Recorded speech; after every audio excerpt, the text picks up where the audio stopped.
Hello, all of my Philtastic friends there in YouTube land. It is your good buddy Philtastic Phil here with part 3, the final part of the X-Men comic review post 10 of Swords. This is a giant-sized video, as is a little bit longer than the ones I've put out in the past, but I wanted to make sure that we finally get caught up, or as caught up as I am at least, in the X-Men series. Whether this is your first time visiting my channel or not, I invite you to go ahead and give this video a like, share this content, of course comment whether you agree or disagree with me, and if you're not already subscribed to this channel, I invite you to do so just by clicking on that subscribe button at the bottom. Just a warning, there are several spoilers for the X-Men titles and in some cases the X-Men films here as well. So if you have not read these books yet and you intend to, it might be a good idea to pause this video and read those comics and then visit us back here again. If not, let's go ahead and get down to it.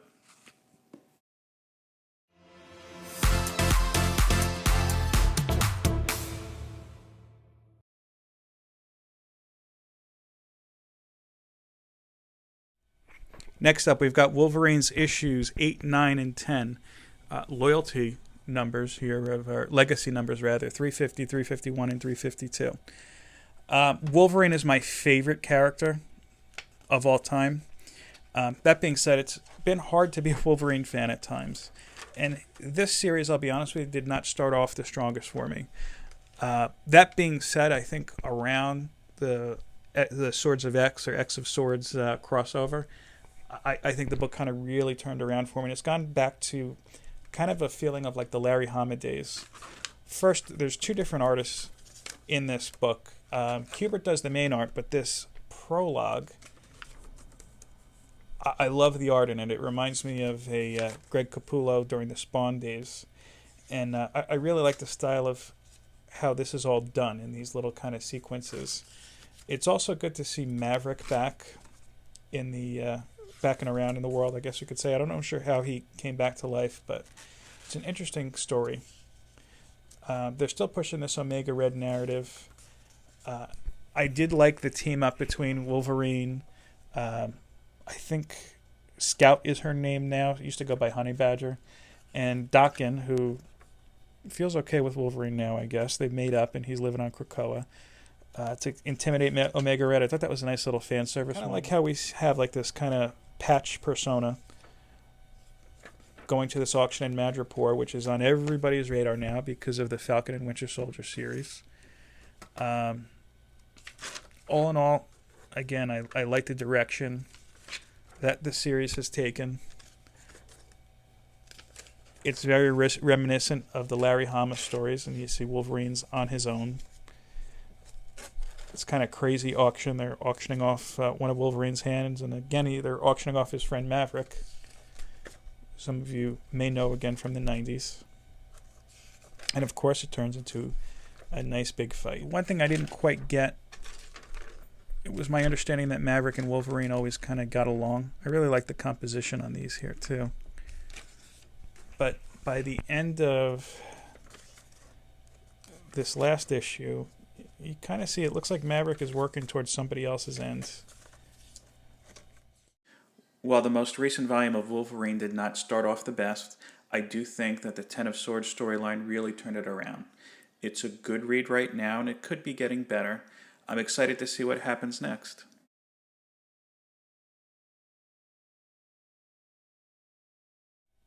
Next up is Sword, issues 1, 2, 3, and 4. I didn't want to pick up this book at first, to be honest with you. The concept at first glance didn't appeal to me.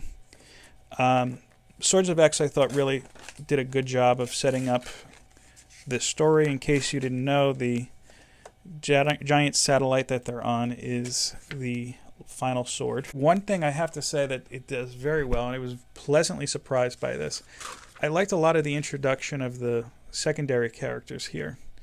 Magneto is visiting this space station as a representative of the Quiet Council. You know, I'm not a sci-fi guy, but the whole feel of at least these first couple issues was very kind of Star Trek The Next Generation. Again, I'm not a fan of Star Trek in general, but I had a friend growing up who was a big fan, so I saw more more episodes than I would have wanted to. But I do have an appreciation for it. Sorry, not Star Trek: The Next Generation. It's more like Deep Space Nine. So herein kind of lies the issue why I can't really say one way or another if Sword is a good pickup. It runs into the problem of King in Black. Now, why do I say the problem of King in Black? Now, I haven't been following the King in Black storyline. I've just kind of picked up little pieces here and there. It's just not something I was interested in. I figure I would read it when it was digital. But like a couple series, a big event like the King in Black can really derail a new title. And in here, I feel like King in Black really took it over, not in a great way. Issue number 3 is by far the best one. It really puts a focus on Manifold, who was a character I think Hickman introduced during his Avengers run. And it's a great story without even tying into King in Black. But King in Black hijacked this title. The Null Kid Cable, I wasn't impressed with. Just kind of seemed, I don't know, like it was a weird addition. The conclusion was just okay. I didn't really feel the tension in it. I think it's just a little bit too early to judge this title. I'll be definitely checking out the next couple issues.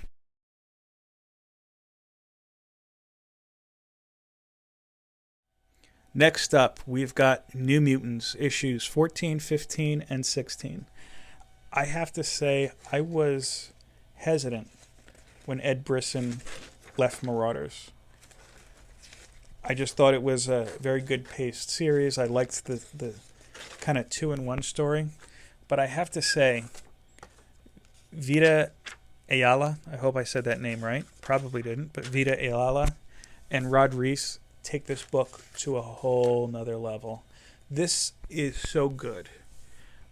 This is also, if you could only pick a handful of X titles, I would say go with this one. You've got a great blending of characters, old and new. Rod Reis' style is great to me, very reminiscent of Mike Del Mundo, who had done some work in the title earlier. And I'm a big fan, if you haven't guessed that, of those more kind of abstract styles. I kind of love how he did this thing with Cat and Warlock, or Magic and Warlock rather. It's very kind of reminiscent of the Bill Sienkiewicz art of the New Mutants series, the first New Mutants series. I kind of like this here too. They're talking about how to do combos, like the fastball special, when Colossus throws Wolverine. So here they did a one for Warlock and Warpath, who's good to see doing something in a book. Kind of reminiscent of the Alien films. It's very creepy how they have the Shadow King kind of lurking in the back. Yeah, he was always one of those creepy villains, in my opinion. Again, Rod Reis's art just fits this so well. I do also like the kind of subplot that they're building between Scout and Daken. Scout is, if you're not familiar, the clone, or I guess you could say the unofficial sister of X-23. So she's like a mini Wolverine clone. And being that Daken is Wolverine's son, she's like, hey, we should hang out. And Daken is kind of putting her off. This issue, I have to say, really how they go over Ron's story from the XFactor series, the second volume of the Peter David XFactor run, is just beautifully done and just very masterful. That's what comics are about. When you can blend a good story with good artwork, and by good artwork I mean artwork that aids the story, not artwork that's just looks good to look good. When you could do that, that's comics in a nutshell. I really should say too, I really love these break-ins that they have in most of the X-Men issues. It gives them a little bit of backstory and a little bit of kind of credence to it. And again, Rod Rice's work just so great in this.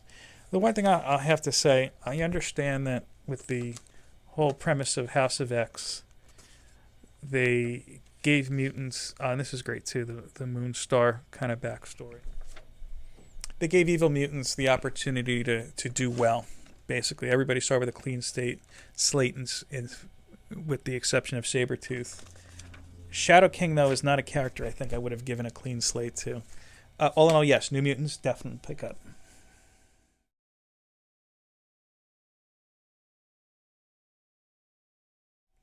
Next, I have XFactor issues 5 through 8. XFactor is a story, to be honest with you, that's really surprised me. I didn't expect much at first. I'm a huge fan of the Peter David run. The first 2 volumes, at least. The second one, I think, was my favorite. Third volume, not so much. It was too short, and really, in the end, just didn't really do anything for me. But I kind of got the impression from everything I've read that was just kind of cut short. That being said, this story did surprise me. It's a CSI for X-Men. This X-Factor team has to prove people are dead before they can get resurrected. It does a very good job of making uninteresting characters interesting. The whole ploy between Daken and Aurora, and even her brother Northstar, is great. And it's the highlight of this series. That being said, I do have some issues with it. Oh, I should also say, too, I appreciate that this series actually found something to do with Eyeboy, the guy with all the little eyes. There are issues I have with this book that's holding a good book from being a great book. The pacing of it is just so off. And I don't know if this is an issue with the writer herself, I should say, or with the fact that they've got the Hellfire Gala and the Reign of X right on the tails. I don't know if they have to wrap up these stories before these other ones can really start. But again, I think they did a good job of taking some of these lesser-known characters, even like Prodigy, and putting a spotlight on him. I have to say, with Prodigy, I kind of feel like him and Sync have similar powers, where Prodigy is in a way where if he's now close to you, he could pick up on your knowledge. Sync, who we saw in the last issue of X-Men that I showed in this video, he has the ability to pick up on other mutant powers and copy them, basically. I feel like if you had both of these guys together on one team, it would be way powerful, maybe too powerful. Other issue I really have in this, and this is again what I said about pacing, like I would have, if possible, tried to extend, first of all, Daken missing in action.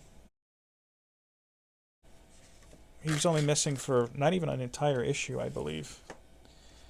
And I also would have built up, I think, Daken and Aurora's relationship a little bit before she went, before her and her brother were killed. The artwork, to be honest with you, I have a problem with here. Look, if you like this style, that's great. In this case, it's just a little too cartoony for me, to the extent where it takes me out of the story. This I do feel is done well. This is just kind of the best use of Eyeboy's power. It does get visually confusing. The other big issue I have with this is the villain. She popped up in the X-Factor run, and you kind of had a better idea, I think, of her motivation there. I just don't understand her motivation in this. Morgan. I just don't get her motivation here. And the other issue I run into is that you don't know, why is it, if they're on the same island, why is she only fighting this team? Why isn't she trying to conquer the entire island? Again, it's a good story overall. It could be great. It's one that we just unfortunately have to watch a little bit further.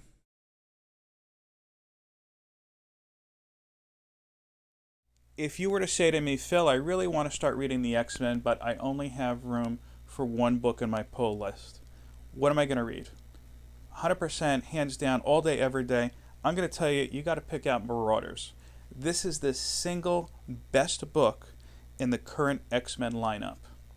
Whereas all the other X-Men titles are really centered around the island of Krakoa and this new nation coming out of really nowhere and finding its place in the world, the Marauders are kind of the underbelly of that island. The Marauders are the group of X-Men and mutant characters who are going to go around the world and kind of make sure Krakoa stays in the position that it is and becomes a dominant nation amongst the world. These are issues 16, 17, and 18. All three are written by Jeffrey Dugan. Art is by Stefano Caselli, except for the issue 17 when Matteo Lalli takes over, but Matteo Lalli usually works on the title with Caselli. I have to say, though, Caselli, I think, was born to draw this title. It's superb. Issue 16 is probably, I would think, one of the best payoffs in modern-day comic history here. At least in recent memory, why don't we say that? That's fair. We see Kitty Pryde, or Kate Pryde, and Emma Frost catch up to Sebastian Shaw, who tried to murder Kitty Pryde recently. Actually, technically did kill her and threw her in the middle of the ocean, not realizing the X-Men would figure out a way to resurrect her, as they do on Krakoa. The payoff in here and the beatdown of Shaw, and just the way they kind of toy with him on all levels, is just so well done. And there's a bit of humor in here too with Glob, of course. This fight scene, it's kind of like, look, even Lockheed getting his licks in here. It's kind of reminiscent of both Kill Bill movies, just that same payoff that you get watching the bride take out of her revenge. That's what you get in this particular issue. The only complaint I have in it,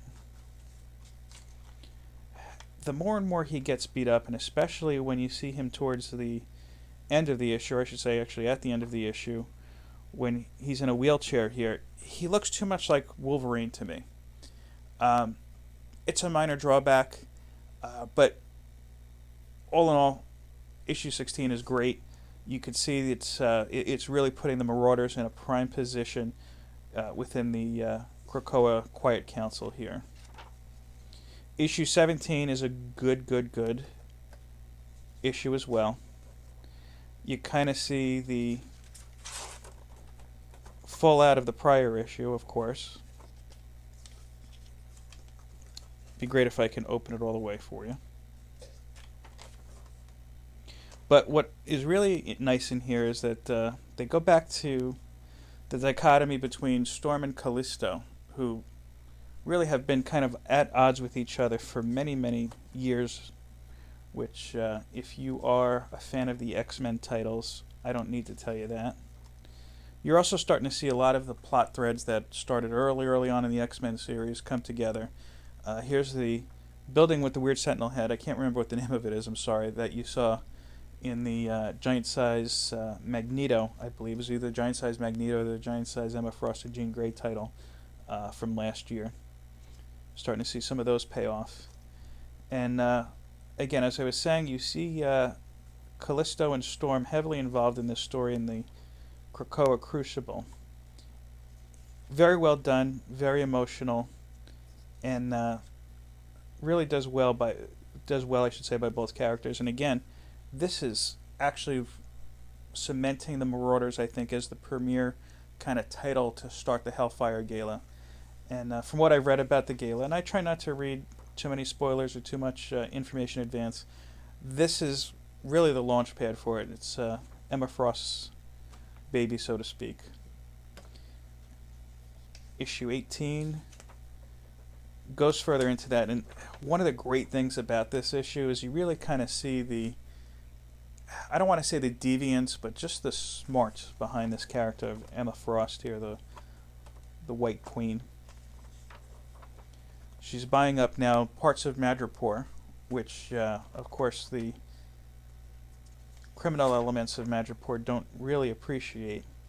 But she dedicates it to Moira McTaggart, and of course you have Proteus. Remember that classic X-Men foil present, because he's a good guy now too. Not to jump too far off the subject, but I have to say, I do love the fact that all the X-Men titles are putting in this Krakoan language. But for a while, probably about 10 years ago, Marvel was using this technology called AR, where you'd have a little AR symbol in the corner, and if you had the app on your phone, you could bring it over, and it would bring it over the little symbol, and it would start either some sort of little cinematic or some little visual effect. I remember one of the issues of A+X was in Russian, and you couldn't understand it unless you had that little app. They got rid of that for some reason. I feel like they should bring it back just for these X-Men titles, because it would make deciphering the Krakoan language so much better. You see this introduction of one of the Callisto's people, the Morlocks, Mask, Masque, in here, and you can see how a character that really nobody thought about doing anything interesting with since he was introduced can do a lot of good and really proving his worth for Krakoa. And again, this issue is further setting up how much Madripoor does not like the Marauders or the X-Men's presence. And again, it's building towards that Hellfire Club story. In case it wasn't apparent in the beginning, the Marauders is a must pick up. Go ahead, add it to your pulls.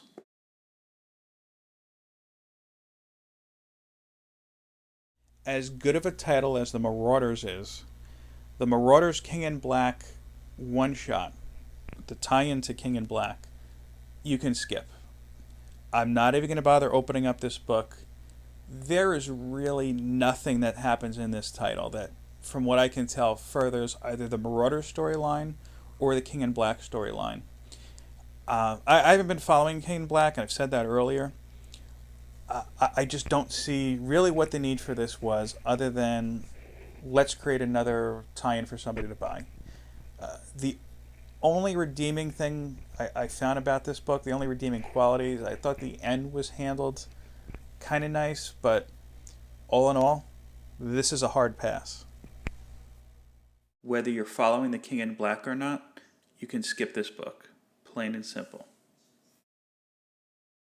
Now that we've looked at the individual titles, let's just do a brief recap of what we've discussed. My first category, hated and feared, are titles that are just not doing it for me. Marauders King in Black is a hard pass. Excalibur, I'm sorry to say, but I'm probably going to have to drop after the Hellfire Gala. I've included the image of the Wolverine Origins Deadpool in the back, because again, this was a much reviled character when he debuted, but remember, we couldn't have that great Deadpool films, or those two great Deadpool films, I should say, without this Deadpool. Hopefully, Excalibur could turn it around, but unfortunately, I think it's the end of the road for me. Next category I have are the titles that are just too soon to tell, really, if I'll be sticking around or not, and that's X-Men Legends, Children of the Atom, and Sword. I'm hopeful for each of these titles, but again, it's just too early to tell. My next category are titles like Bendis' run on X-Men that are good but not great, and that's X-Force, Wolverine, and XFactor. In the case of XFactor, it's really on the cusp of being a great book. Hopefully they're able to make some minor adjustments to make it a must pick up. Finally, these are the titles that I feel if you're interested in reading any X-Men books, these are the must-reads. Marauders, Hellions, X-Men, New Mutants, and X-Men Demon Days. Put these titles on your pull list, you will not be disappointed. Thank you once again for watching my video. I hope you enjoyed it. Should you need to reach out to me, you may do so on Instagram. Thanks again for watching. Peace, love, and comics.